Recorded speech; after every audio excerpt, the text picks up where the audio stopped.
was also suppressing, that I was also keeping inside of me, toxic. That's what happens to waste. When it stays inside of us, it turns toxic. When you think about your own life, are you living as a septic tank? Because you're holding in so much stuff that you don't realize you can let go. You don't realize that healing will help you to pass that emotion through.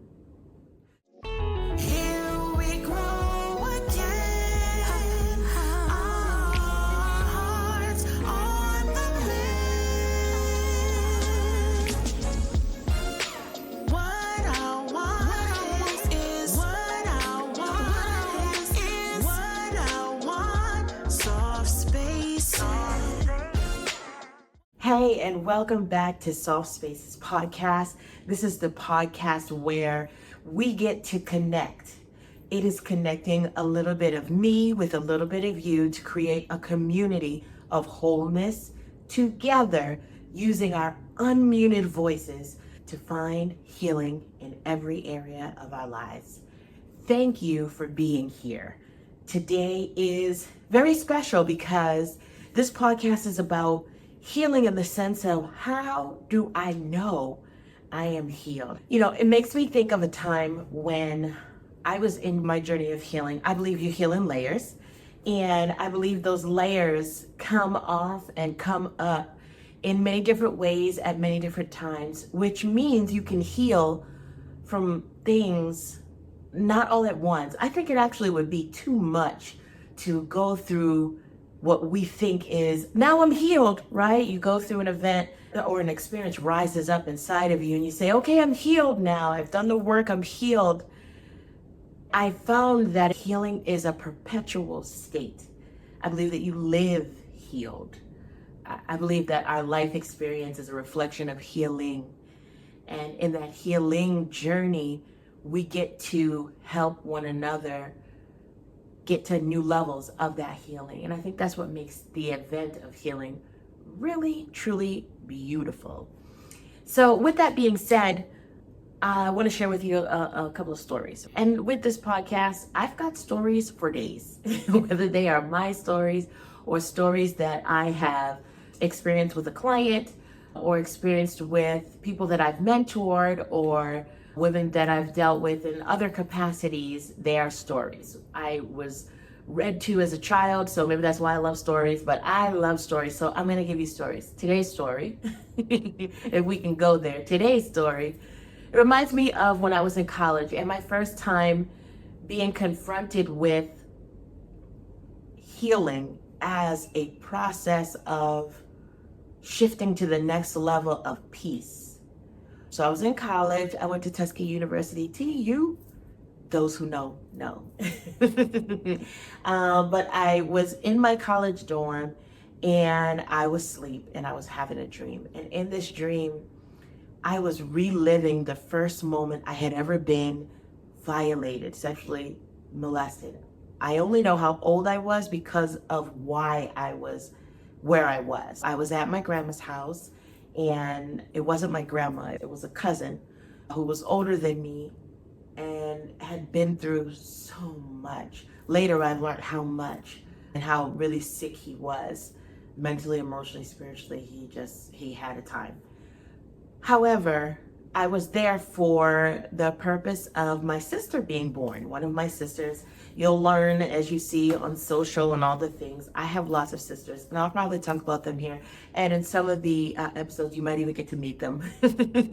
They are quite the character. We are all different, although some of us have the same faces. We are indeed different. Nonetheless, going back to this college experience, I'm in my dorm room.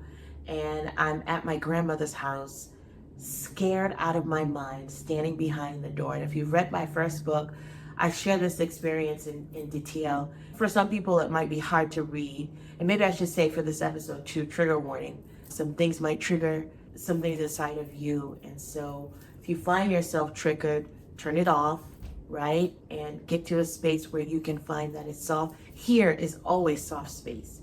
We're sharing together. But if you find that you're too triggered and are finding yourself in a space where you are not able to handle or manage that trigger, turn me off.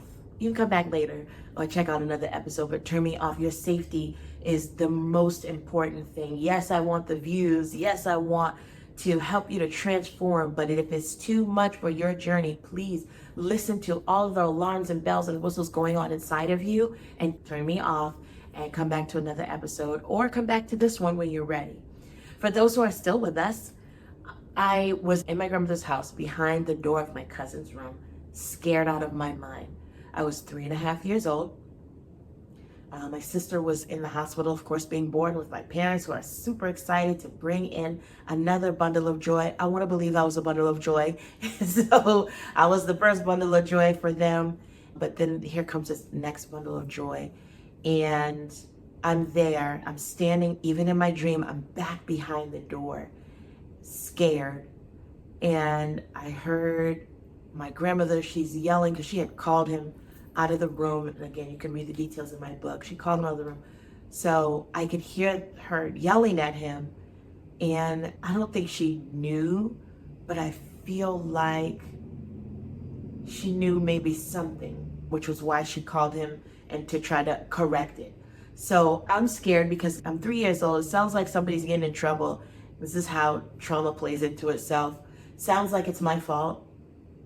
And I am waiting for the moment to free myself. I'm waiting for the moment to release myself. I'm waiting for the moment to break out of the chains that were literally holding me behind the door.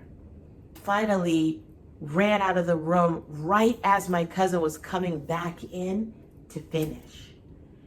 So I ran into the room. Well, fast forward, when I got into the room, the living room, that's why I ran from his room right to the living room. It was a small apartment in Boston, and ran to the living room. And that was when I woke up and realized that, wow, that really happened to me. So there's a thing called suppressed memory. And of course, I didn't know it as a 20-year-old person. I learned about it later. That was a part of my unlayering for healing.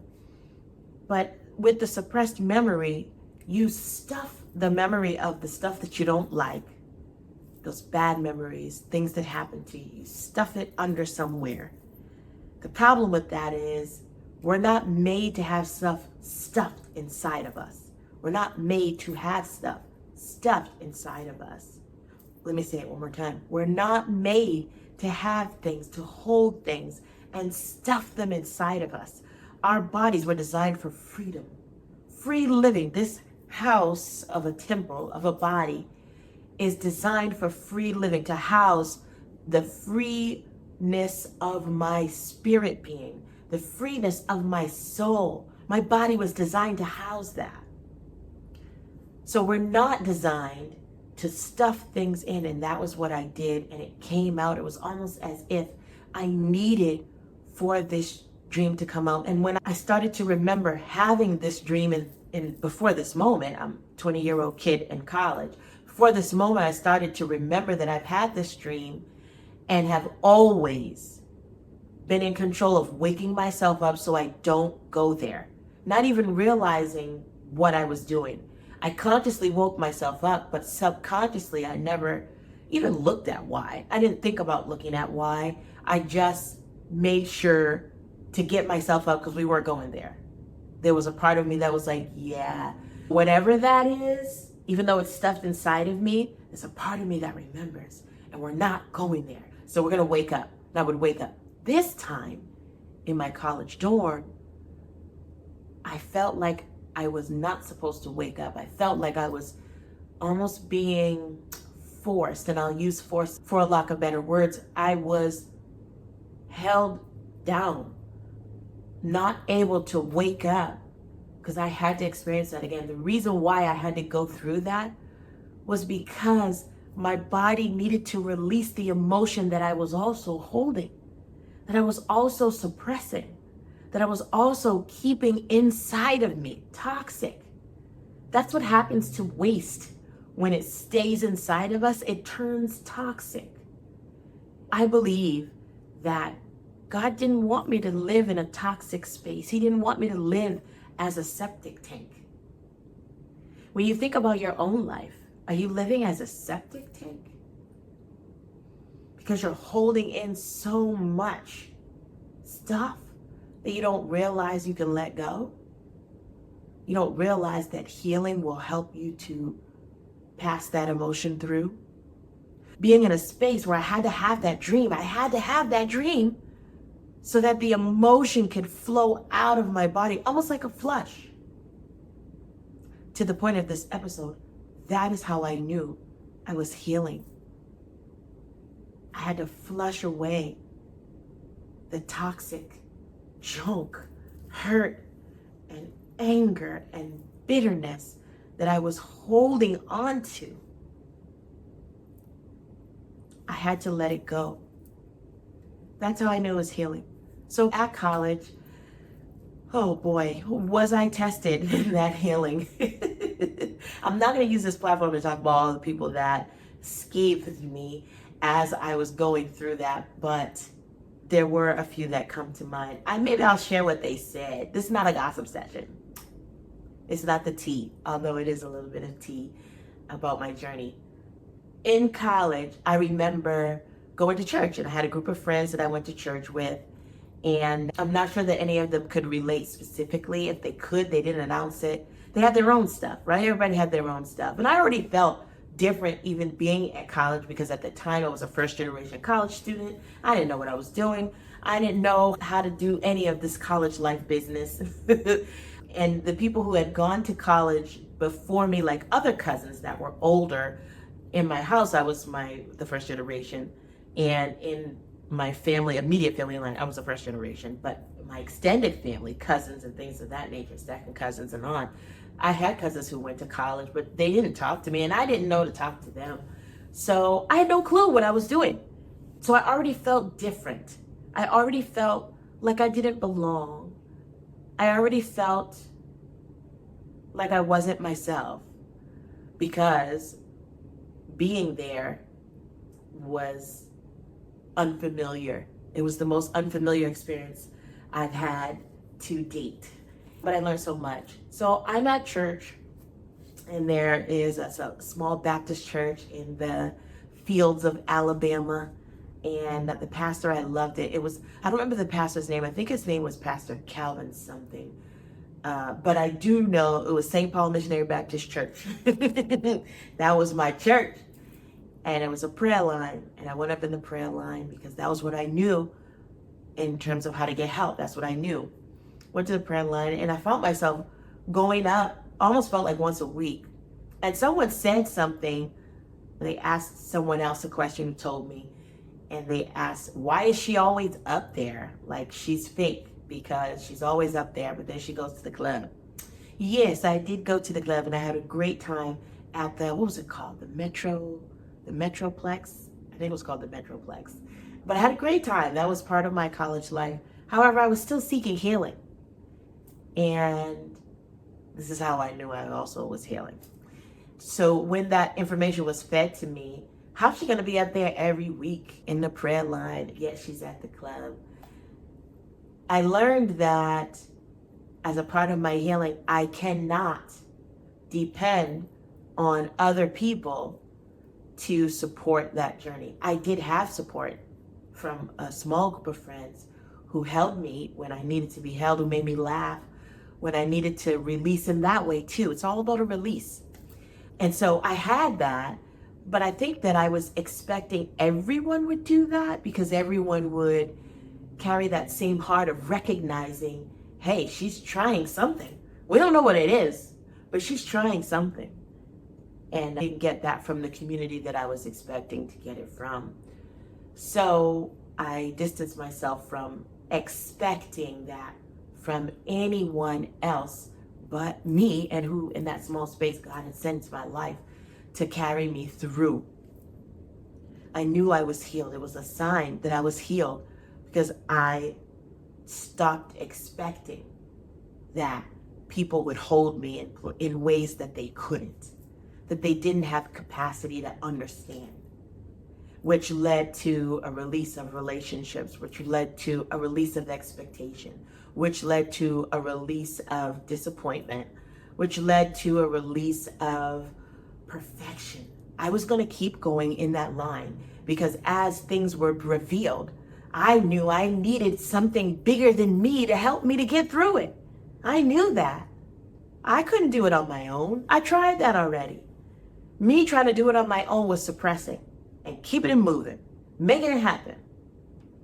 The other way I know I was healed, I kept going. I kept going up in that line for a while until I felt like I didn't have any more things to go up for. And every time I took that step forward, I understood it wasn't for anybody else but me. Whew, I almost want to cry right there. It wasn't for anyone else but me. Sometimes I think about the young lady that I was. Oh, here come the tears. Sometimes I think about the young lady that I was and how strong she was and didn't even know it. It was literally the strength inside of me, the God that was inside of me, carrying me through, pushing me forward to heal. So, how do you know you're healed? How do you know you're healed? I'm so sorry. How do you know you're healed? Well, there are signs that you can look for physically, emotionally, and spiritually. As that college kid, I didn't notice it in my body yet. I didn't notice that success of healing until later. However, spiritually, I knew that healing involved something bigger than what I felt I could do or be at that moment. So I reached for that and received it spiritually. Emotionally, being able to process that everyone you want to be a part of your healing journey may not have capacity to hold you. That's how you know you're healing. When you can accept that. When you can say, I understand that, and not be bitter, and not cuss people out, nor necessarily cut them off. You don't always have to cut people off. You can just understand what it is and let it be just that. That's how you know you're healing, when you can let it be just that. When you can have a relationship that doesn't require you to expect people to do more than what they can. You can accept the person. You can accept the relationship for what it is. Because at the end of the day, it's still all good. Physically, some of the ways that I'm learning that I've healed is that I'm changing the way that I look at food and have a relationship with food. I learned that more recently than not, food for me was comfort in the sense of like a pacifier. And so when I found myself in a position of boredom, when I found myself in a position of stress, when I found myself in a position of even happiness, I overdid whatever it was when it comes to food. Overdid it too much to the point where I'm at now. Although I'm getting ready to start this program, it's called the 40-Day Turn Up. I get nothing for that little plug right there, but I know it's going to transform my life. We start in a few weeks. So by the time you see this episode, I'll already look different in real life. I'll already be in a different space, and I'm so excited because I learned how I've connected the lack of discipline to really a spiritual gap in my life, because I want to honor the body that I've been given. You only get one. You only get one heart. You only get one uterus. And so you want to be mindful for how you care for your body. And that being said, your body is one of the ways, and your diet. When you see that change, when you see the desire for mindfulness towards what you are putting into your body, how you want to move your body and stretch your body. When's the last time you stretched? Literally, when's the last time you stretched? When's the last time you took breath and filled up the capacity of your lungs? When is the last time? When you can think about the last time being sooner than later, you're experiencing growth physically. You're experiencing healing physically. And that's a good thing. So watch for the signs this week when you're looking to go about your week and go about your day and look at your relationships. Watch for the signs.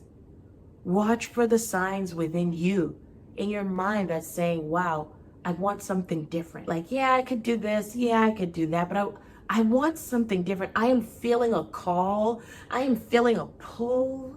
I am feeling a drawing to do something different, to become something different.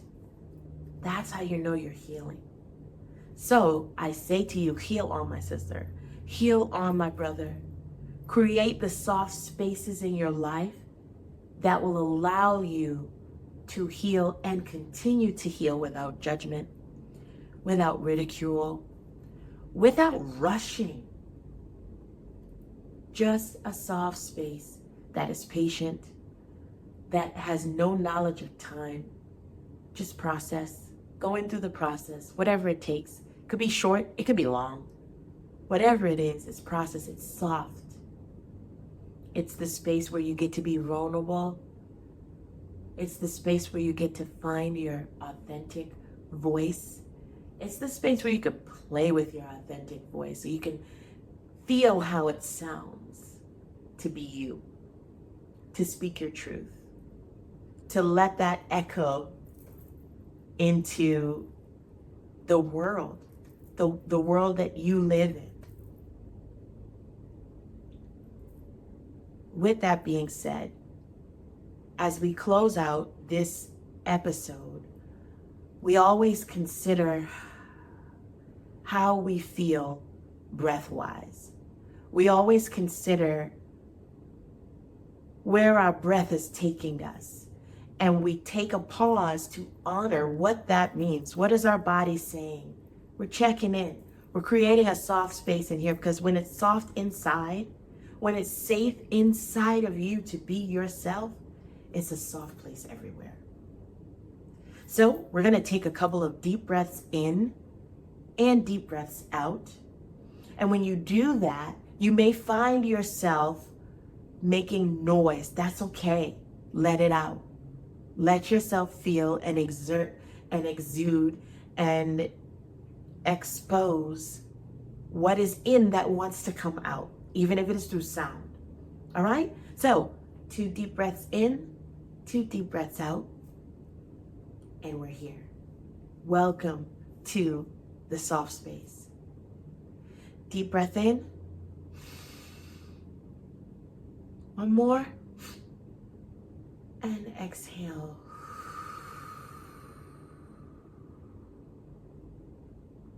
You don't even have to close your eyes. Just breathe. Deep breath in. One more breath. And exhale.